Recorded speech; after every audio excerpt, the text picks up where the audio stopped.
একের পর এক নতুন কৌশলে হোয়াটসঅ্যাপ ইউজারদের ফাঁদে ফেলে হ্যাকাররা হাতিয়ে নিচ্ছে তাদের আর্থিক ও ব্যক্তিগত তথ্য।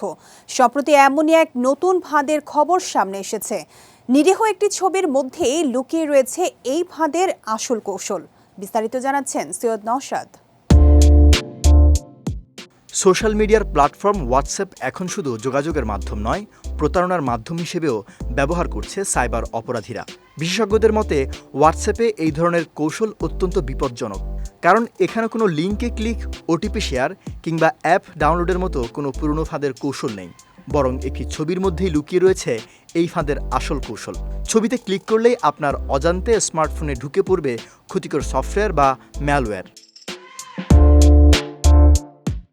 সম্প্রতি ভারতের একাধিক ব্যক্তি এমন ঘটনার সম্মুখীন হয়েছেন। এক অজানা নম্বর থেকে হোয়াটসঅ্যাপে একটি ছবি আসে।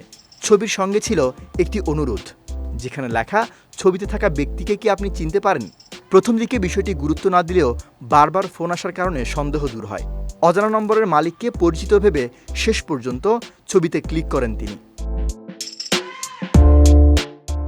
ছবিতে ক্লিক করা মাত্রই অজান্তেই স্মার্টফোনে ইনস্টল হয়ে যায় একটি ম্যালওয়্যার। এই সফটওয়্যার মুহূর্তেই ডিভাইসের পূর্ণ নিয়ন্ত্রণ নিয়ে নেয় হ্যাকারদের হাতে।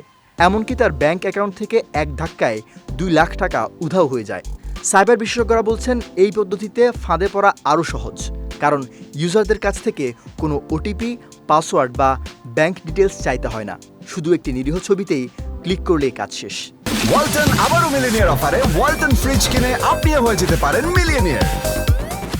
তাই বিশেষজ্ঞরা অজানা নম্বর থেকে আসা কোনো ফাইল, বিশেষ করে ছবি বা ভিডিও, ওপেন না করার পরামর্শ দিয়েছেন।